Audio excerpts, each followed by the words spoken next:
Terima kasih. Ya.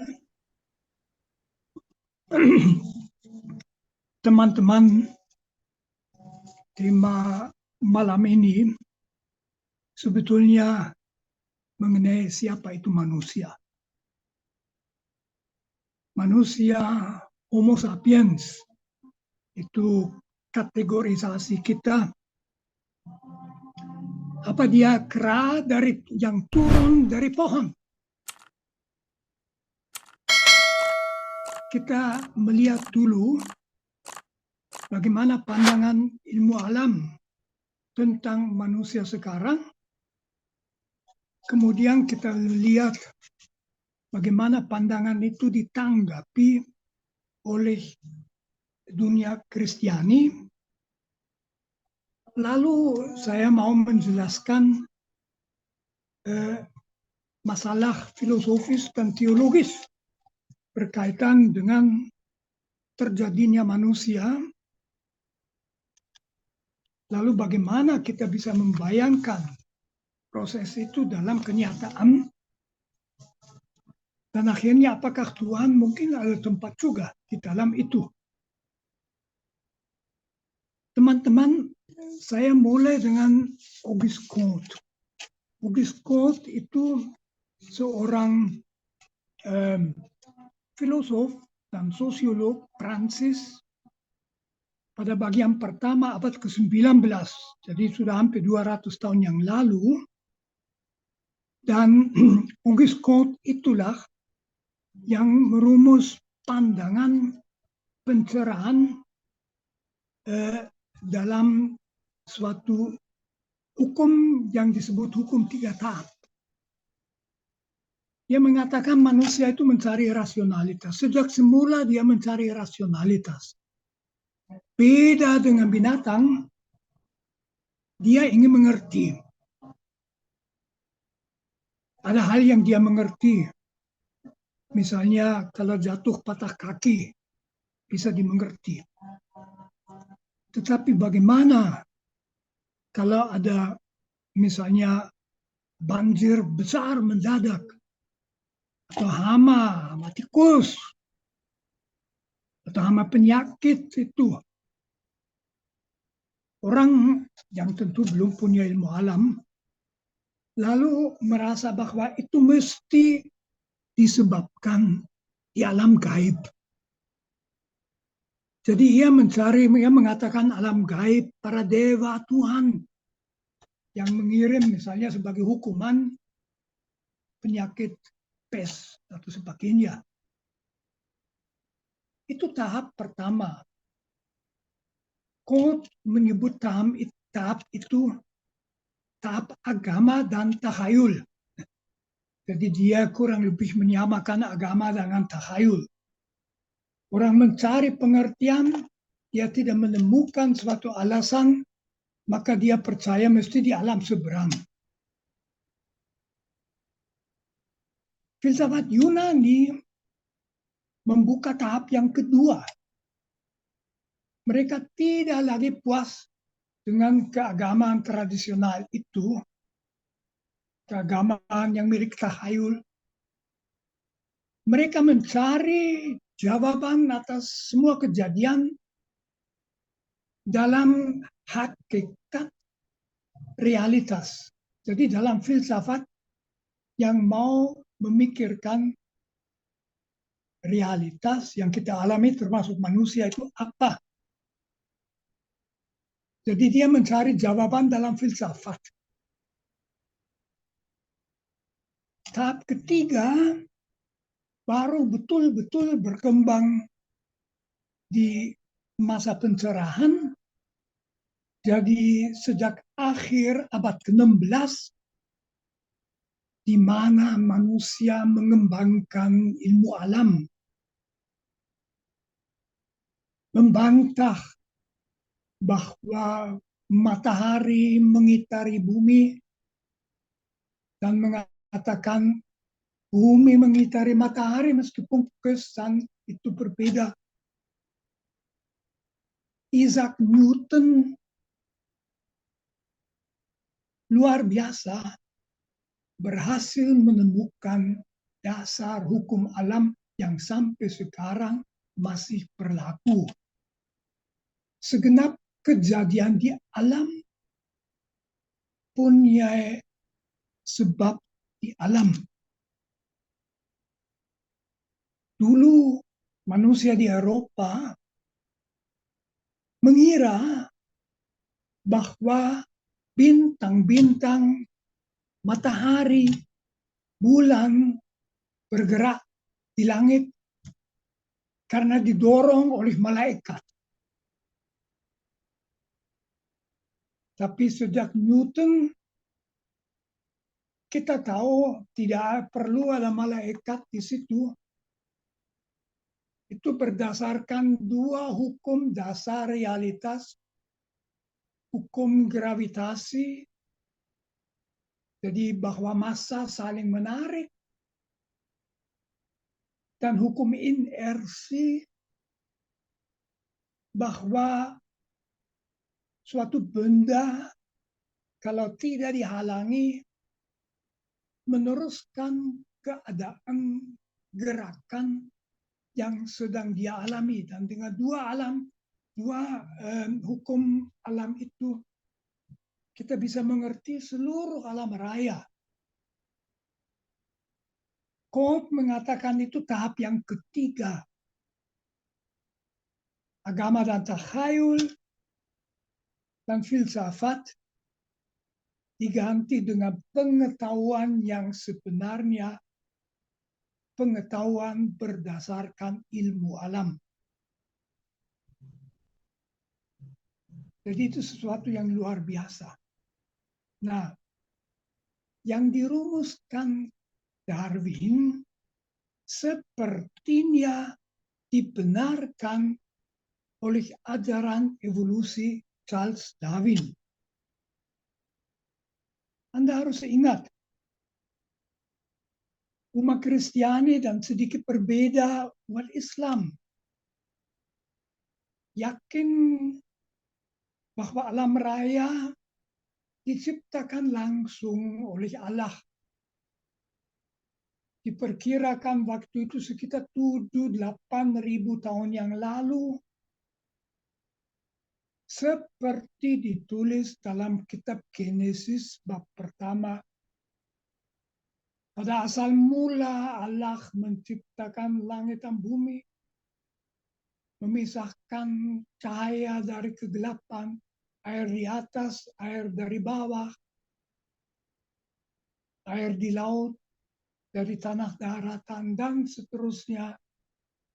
Ketumbuhan, lalu menciptakan matahari, bulan, bintang, binatang di laut, binatang di udara, akhirnya binatang di dataran, dan paling akhir manusia dalam 6 hari.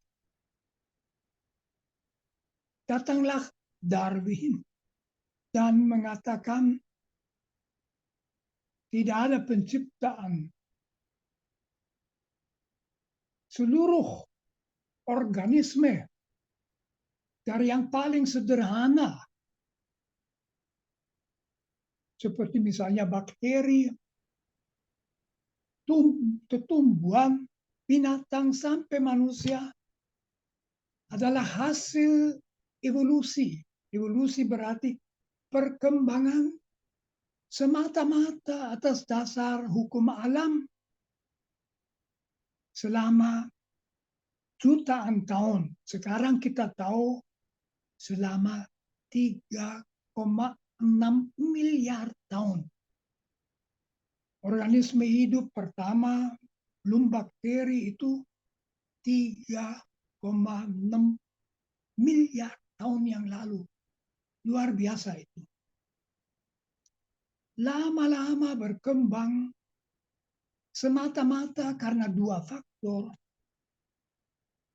Perubahan-perubahan kecil yang selalu terjadi, di mana lantas ada yang unggul, ada yang kurang unggul, yang unggul akan terus mengembangkan diri, terjadi seleksi dari sekian pola dipilih, diseleksi yang paling unggul, Dan itulah mekanisme yang menghasilkan manusia. Teman-teman, itu suatu shock. Shock karena seakan-akan kitab suci itu keliru. Shock juga karena pandangan tentang manusia itu sama sekali berubah. Ada cerita yang rupa-rupanya benar. Sesudah teori Darwin dikenal di Inggris, teori Darwin 1859, on the origin of species by means of natural selection. Waktu itu dikenali di Inggris, istri seorang uskup Anglikan marah-marah. Masa manusia itu berasal dari kera? Dan kalau memang berasal dari kera, ya itu jangan diumumkan. Ya, iya. Sekarang, nah ini di gambar yang sekarang dipasang di sini. Sekarang ilmu alam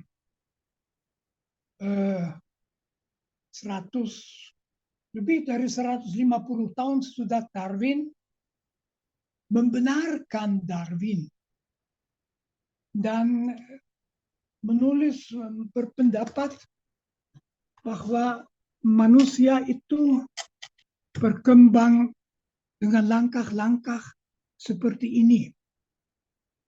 Jadi manusia sekarang namanya Homo sapiens. Karena ada homo-homo juga manusia yang lain, nanti kita lihat sebentar lagi. Homo sapiens, jadi kita ini hasil evolusi miliaran tahun, tetapi itu mulai betul-betul mengarah kepada kita sekitar 6 juta tahun yang lalu. Waktu itu di antara kera ada yang disebut primata. Itu kera besar, gorila, simpansi, orangutan. Nah, dari mereka 6 juta tahun yang lalu muncul semacam kera yang sedikit lebih ke arah manusia, namanya hominini. Dari hominini itu 4 juta tahun yang lalu muncul Australopithecus di Afrika. 2,8 juta tahun yang lalu dari Australopithecus muncul Homo habilis. Lebih kecil sedikit. 1 juta tahun yang lalu dari Homo habilis muncul Homo erectus. Dan dia sudah jelas manusia. Homo erectus seperti misalnya Homo solonensis yang ditemukan di Bengawan Solo dan sebagainya. Homo erectus yang sudah jelas manusia kemudian juga berkembang. Satu yang paling terkenal adalah Homo neanderthalis. 300.000 tahun yang lalu punah sekitar 50 atau 25.000 tahun yang lalu. Lalu ada yang namanya Homo denisova, mirip dengan Neanderthalis. Di situ juga termasuk Homo yang ditemukan baru 20 tahun yang lalu di Flores. Agak kecil sedikit, Homo floresiensis, disebut Homo floresiensis. Punah juga di Flores 50.000 tahun yang lalu. Saya pernah masuk gua di mana kerangkanya ditemukan dekat Ruteng. 200.000 tahun yang lalu di Afrika muncul Homo sapiens, nenek kita yang lalu dari Afrika, teori out of Africa menyebar ke seluruh bumi dan akhirnya menghasilkan makhluk-makhluk seperti kita yang bertemu di malam hari ini. Jadi itulah anggapan ilmu pengetahuan teori evolusi mengenai manusia sekarang. Jadi meskipun Darwin dalam beberapa hal diperbaiki, tapi pada dasarnya itu diterima, tidak diragukan lagi. Nah, sekarang kita ganti gambar dan kita melihat reaksi Kristianitas terhadap teori ilmu alam, teori yang berdasarkan Darwinisme itu. Nah, yang jelas sekali Darwinisme itu kelihatan total berkembangan dengan kitab-kitab suci agama-agama Abraham, jadi Yahudi Kristiani yang mendasarkan diri pada Genesis maupun Islam. Dalam pandangan Yahudi Kristiani, tadi sudah saya jelaskan pada permulaan, manusia itu diciptakan oleh Allah pada hari ke-6. Tidak ada evolusi di situ. Allah menciptakan pertama binatang di laut, binatang di udara dari burung, lalu binatang di daratan, dan akhirnya manusia. Tidak ada evolusi di situ. Sekitar 7.000 tahun yang lalu. Sekarang Darwin mengatakan tidak ada tangan Tuhan apapun tidak perlu dijelaskan secara alami.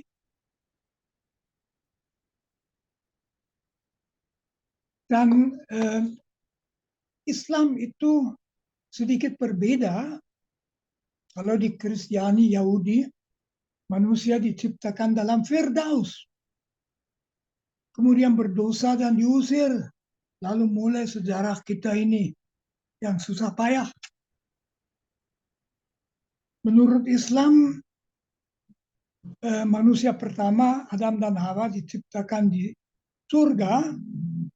Itu pun sesudah digoda oleh setan, diturunkan ke bumi.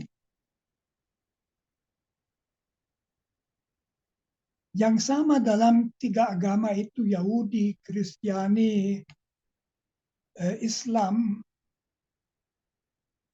Adam dan Hawa diciptakan sebagai manusia yang istimewa. Bukan seperti kera yang baru turun dari pohon. Sebagai manusia yang sempurna.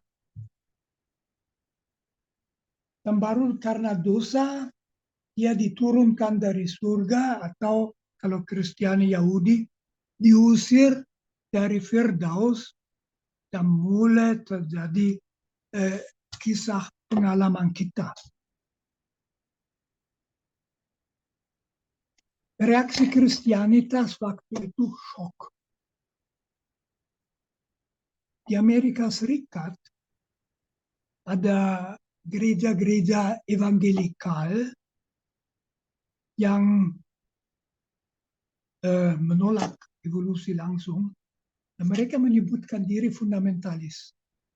Jadi kata fundamentalisme yang sekarang dipakai sendiri oleh gereja-gereja itu, mereka mau mengatakan kami tidak mendasarkan diri pada suatu penemuan ilmu alam bisa benar, bisa keliru. Kami mendasarkan diri pada fundamentum dasar segenap apapun yang terjadi, dan itu Allah. Jadi wahyu Allah. Maka di mana wahyu bertentangan dengan ilmu alam, tentu mengikuti wahyu. Mereka sampai sekarang di Amerika Serikat masih di beberapa negara bagian Amerika Serikat menuntut agar dalam pelajaran biologi ilmu hayat Kalau diajarkan ajaran Darwin, juga diajarkan ajaran kitab suci. Gereja Katolik memang tidak menuntut hal seperti itu. Tapi juga shock besar. Paus Pius ke-10, orang yang keras dan kolot, melarang segala pemeriksaan kitab suci. Mulai dengan Paus Pius ke-12, gereja membuka diri terhadap ajaran evolusi. Mengapa demikian? Antara lain karena orang seperti Teilhard de Chardin, yang saya tidak tahu apa parah dibicarakan dalam sirkuit. Teilhard de Chardin seorang Yesuit, ahli paleologi, jadi ahli juga yang dia ikut menggali di Bengawan Solo, menggali Homo pekinensis yang juga termasuk Homo erectus. Dia itu melihat bahwa sebetulnya ajaran evolusi tidak mesti bertentangan dengan Tuhan, tapi bisa juga dilihat bahwa Tuhan menciptakan alam raya supaya lahirkan bumi, dan di bumi ia memberi kekuatan supaya ia mengembangkan hayat kehidupan sampai akhirnya terciptalah yang menjadi tujuan Allah, manusia. Manusia yang bisa menjawab kasih ilahi dengan kasihnya sendiri. Jadi manusia sebagai puncak suatu evolusi yang dikehendaki, direncanakan oleh Allah. Dengan lain kata, gereja Katolik, juga gereja Protestan besar, mulai melihat bahwa Allah dapat juga menciptakan dengan evolusi, dan itu barangkali malah lebih bagus. Yang sangat membantu di situ adalah yang disebut Bible criticism. Kritik kitab suci yang ada di atas itu. Sejak abad ke-18, waktu itu banyak filosof juga dengan maksud membongkar Kristianitas meneliti kitab suci. Apakah memang terjadi demikian? Sejarah bagaimana? Semula Bible criticism di kalangan Katolik ditolak, terutama oleh Paus Pius ke-10. Protestan lebih lebih dulu membuka diri. Mereka mulai mengerti bahwa kitab suci bukan kitab ilmu alam, bukan kitab sejarah, bahwa maksud 2 bab pertama Genesis itu, kitab Kejadian, adalah mengatakan bahwa semuanya, segala apa diciptakan oleh Allah, dan apa yang diciptakan Allah adalah baik. Dan mereka memakai gambaran dunia yang tersedia. Ada sesuatu yang lucu, teman-teman. Mereka tidak dulu yang masih percaya kitab suci itu laporan ilmu alam, tidak memperhatikan bahwa kisah penciptaan dalam bab pertama Genesis lain daripada di bab kedua. Dan sekarang kita tahu dari Bible criticism bahwa teks bab pertama ditulis sekitar 500 tahun sebelum Masehi. Teks dalam bab kedua ditulis sekitar 800 ribu tahun sebelum Masehi, 800 tahun sebelum Masehi. Jadi bab 2 lebih tua. Beda sekali. Di dalam bab pertama dikatakan Allah ada 8 karya. Pemisahan antara gelap dan terang, antara air di atas, langit yang hujan, dan bumi, antara tanah dataran dan laut, dan tetumbuhan. Itu dibangun sebagai panggung. Itu hal-hal yang tidak bergerak.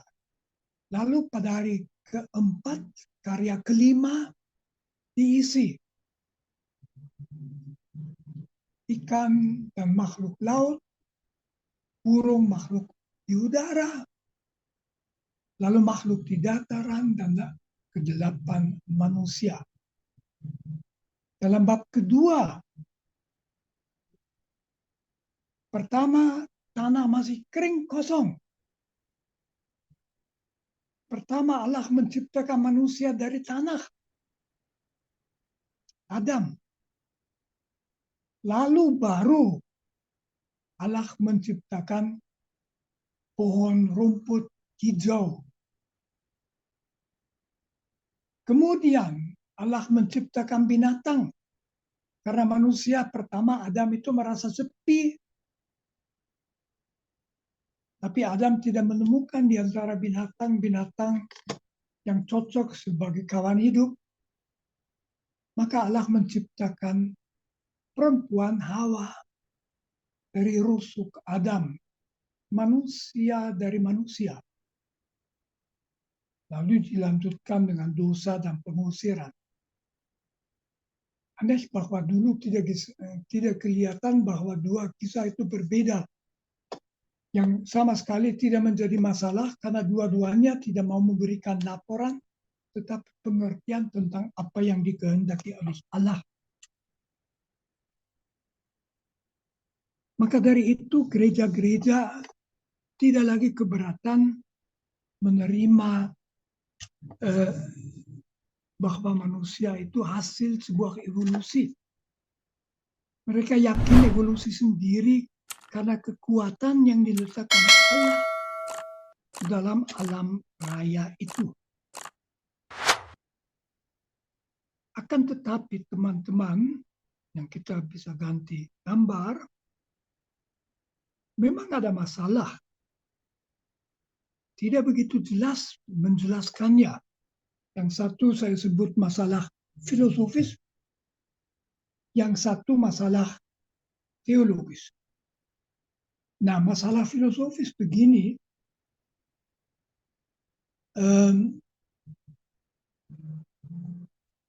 binatang sampai dengan kera yang punya kesadaran, tapi tidak bisa menalar. Manusia bisa menalar. Antara bisa menalar, antara tidak bisa menalar, dan bisa menalar. Ya, ada loncatan. Di situ menarik yang saya sebut di sini Thomas Nagel. Thomas Nagel itu seorang filosof Amerika yang menarik itu. Nagel itu mengaku ateis. Jadi yang dia tulis itu tidak bisa dicurigai itu untuk menyelamatkan kitab suci. Tidak, dia tidak percaya pada penciptaan.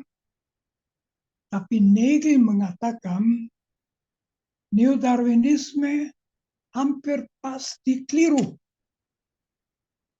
Dia menunjukkan ada 3 loncatan yang oleh Darwinisme tidak dapat dijelaskan. Mungkin yang pertama masih bisa, tapi nomor 2 dan 3 tidak bisa. Nomor 1 itu dari materi yang tidak bernyawa ke materi bernyawa.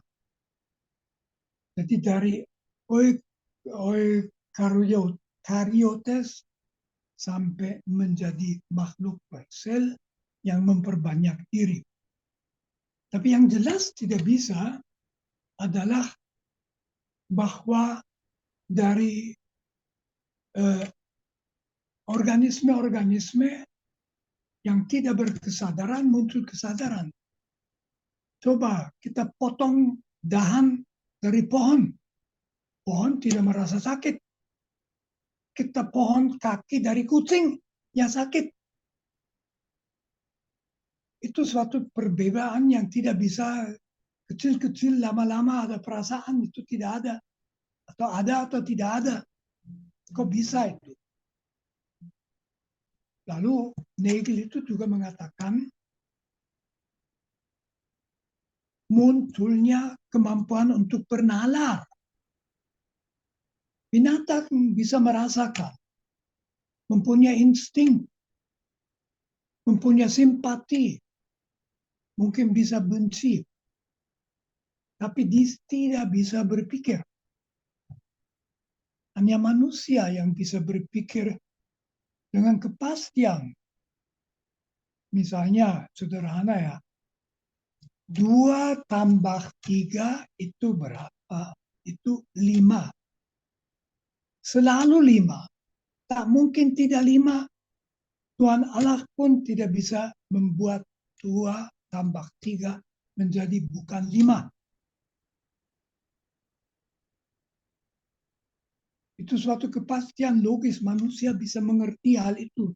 Nagel juga mengatakan sebetulnya kemampuan persepsi estetis, jadi mampu melihat keindahan baru.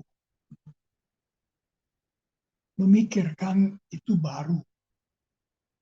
Jadi itu masalah yang oleh Darwinisme tidak dijelaskan bagaimana dari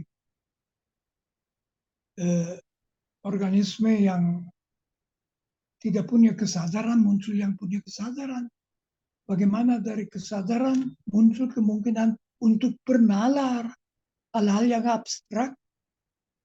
Nah, masalah teologis yang ada di bawah ini, masalah teologis itu adalah mengenai apakah manusia habis atau tidak habis dalam kematian. Kita bisa mengatakan dalam bahasa yang tradisional, manusia menurut agama mempunyai jiwa. Meskipun tubuhnya akhirnya mati dan hancur, manusia sebagai jiwa hidup terus sampai pada Tuhan. Jadi manusia tidak habis di dalam kematian. Tapi binatang itu habis dalam kematian. Kucing kesayangan kita, mungkin ada yang mengharapkan ketemu di surga kemudian hari, tapi tidak serius itu. Kucing, anjing, ikan, tuna, dan juga cacing, ya kalau mati ya sudah habis. Lah kok dari mana jiwa itu? Itu bukan sebuah evolusi. Bukan kera mulai punya 1/4 jiwa, setengah jiwa, 3/4 jiwa ya jiwa nggak ada itu. Jadi itu bagaimana? Itu loncatan yang memerlukan penjelasan khusus. Dari bernalar dari tidak bernalar dan tanpa jiwa ke bernalar dan berjiwa. Sekarang mari kita bertanya bagaimana dalam kenyataan diperkirakan terjadinya manusia itu terjadi. Jadi kita bisa pindah lagi satu gambar. Kita mulai dengan input. Ada input, ada output. Inputnya itu 1,8 juta tahun yang lalu ada Homo habilis. Homo habilis itu tidak hanya di Afrika, tetapi di Afrika itu pandangan para ilmuwan ada populasi Homo habilis yang hidup dalam isolasi. Saya tidak tahu diperkirakan ada berapa ekor. Apa 1.000 ekor, apa 10.000 ekor, pasti tidak lebih. Mereka mungkin karena keadaan tanah, daerah, sungai yang menutup, hidup dalam wilayah di mana mereka tidak punya hubungan dengan Homo habilis di lain tempat. Itu input 1,8 juta tahun yang lalu. 1,4 juta tahun yang lalu, semua Homo habilis dalam populasi itu sudah menjadi manusia. Kita bertanya, dalam black box, dalam 400.000 tahun antara input dan output, terjadi apa sehingga Homo habilis yang jelas bukan manusia menjadi Homo habilis yang manusia, daripadanya kemudian berkembang Homo erectus, Neanderthalis, dan kita Homo sapiens. Ilmu alam membayangkannya seperti ini. Jadi pertama, kita punya populasi itu. Mungkin 1.000 ekor Homo habilis. Notabene mereka sudah nggak punya ekor. Nah, di dalam isolasi ini mereka mengalami perkembangan fisiologis. Tubuh mereka berkembang. Paling penting, otak mereka berkembang. Menjadi lebih besar, menjadi lebih canggih, meningkat dalam kemampuannya. Nah, ada titik yang saya sebut kecanggihan kritis. Kalau otak mencapai kecanggihan kritis itu,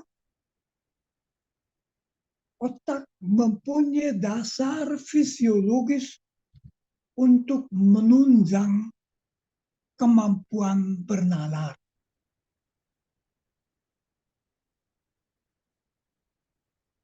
Lalu yang terjadi adalah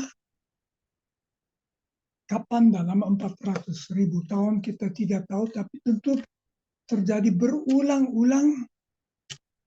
Ada seorang ibu Homo habilis itu, ibu habilis itu melahirkan anak dengan otak yang sedikit lebih hebat dari otak ibunya itu, persis masuk ke dalam kecanggihan otak yang memungkinkan bernalar meskipun secara sederhana. Anak habilis itulah manusia yang pertama. Tentu dia sendiri sama sekali tidak sadar. Jangan dibayangkan waktu dia 12 tahun umurnya, dia bilang sama ibu, kamu itu kera, aku manusia, aku sudah manusia. Yang enggak. Dalam segala macam perasaan dan sebagainya, dia sama dengan yang lain-lain. Mungkin sedikit lebih cerdas.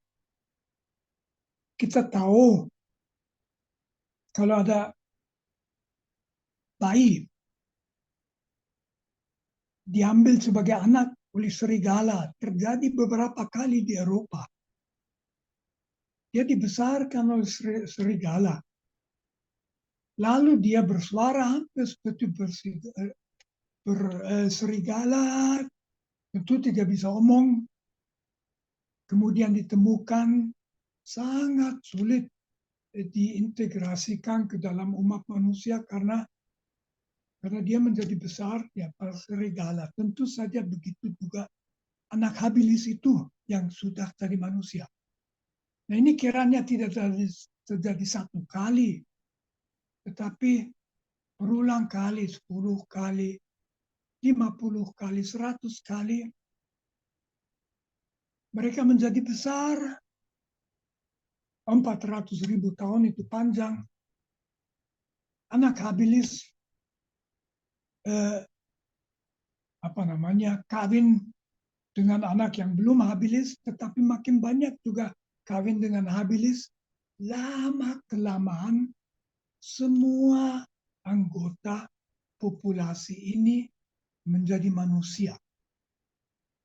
Jadi itu cara dibayangkan sehingga output populasi itu sesudah 400.000 tahun terdiri atas manusia, dan dari mereka lanjut perkembangan manusia lewat Pithecus, Tenivosa Floriensis, sampai ke Homo habilis. Itu cara dibayangkan manusia terjadi. Nah, sekarang kita bertanya bagaimana hal itu dapat dimengerti. Seperti sudah dilihat oleh apa itu yang saya sebut Thomas Nagel, perbedaan antara anak yang sudah manusia dengan ibunya yang belum, itu meskipun dalam kelakuan belum kelihatan suatu perbedaan hakiki. Anak itu manusia, dan kita sebagai orang Kristiani atau orang Islam boleh mengharapkan bahwa di surga kita ketemu dengan Homo habilis itu. Bagaimana komunikasi saya tidak tahu.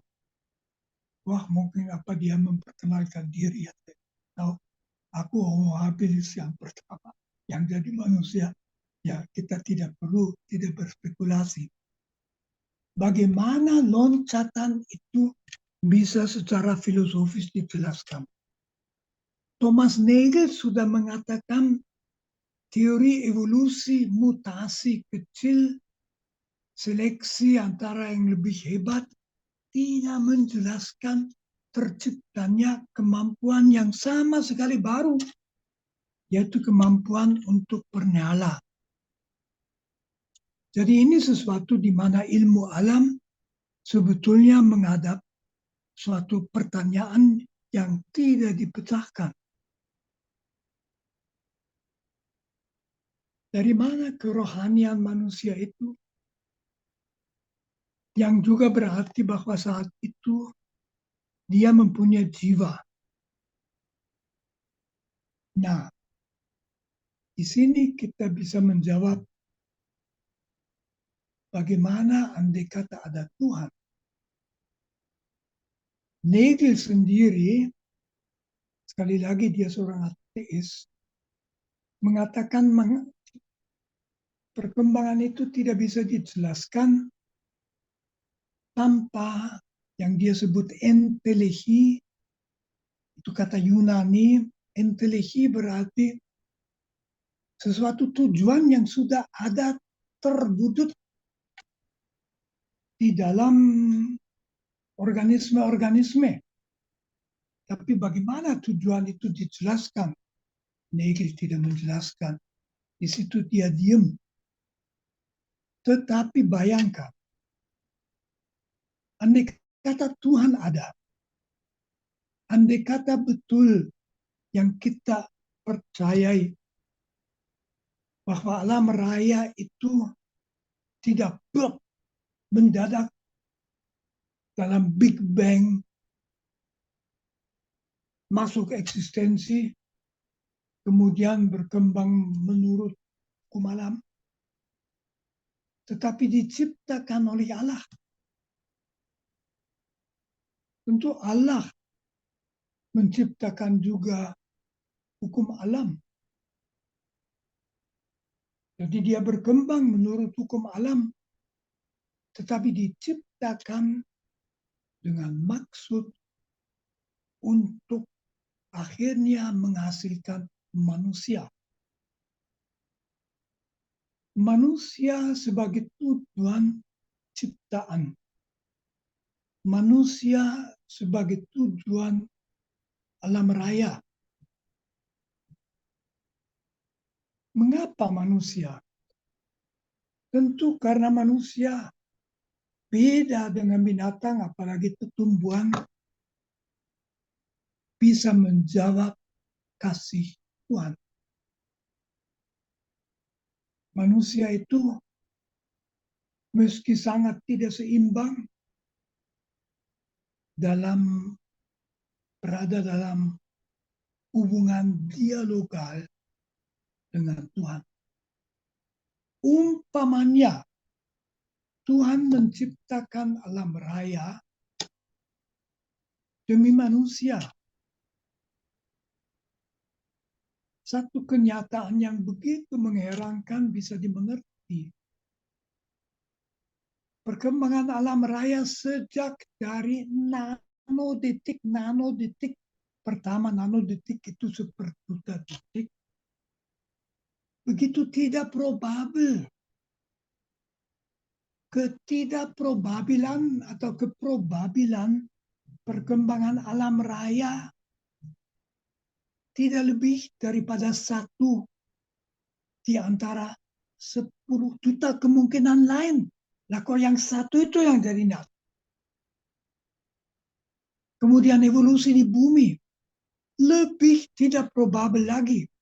Tidak berlangsung menurut hukum probabilitas, di mana misalnya perkembangan lebih besar memerlukan waktu lebih banyak.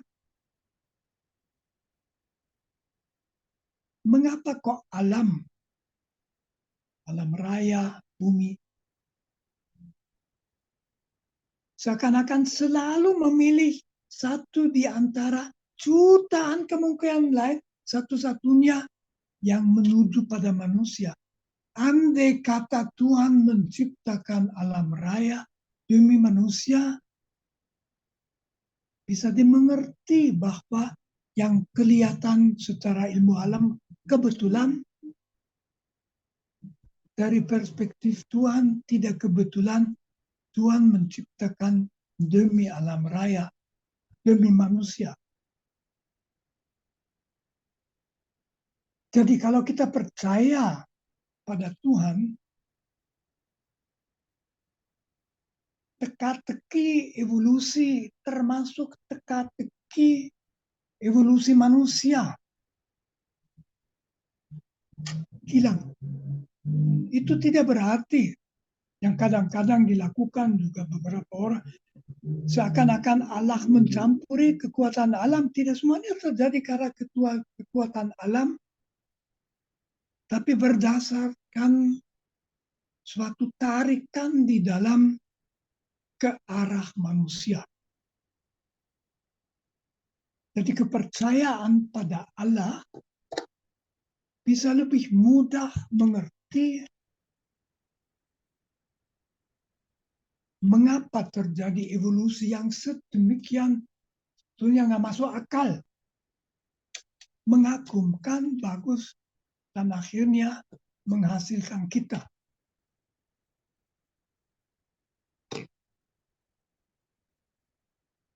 Jadi percaya pada Allah tidak berarti harus menolak evolusi, justru bisa mengerti evolusi.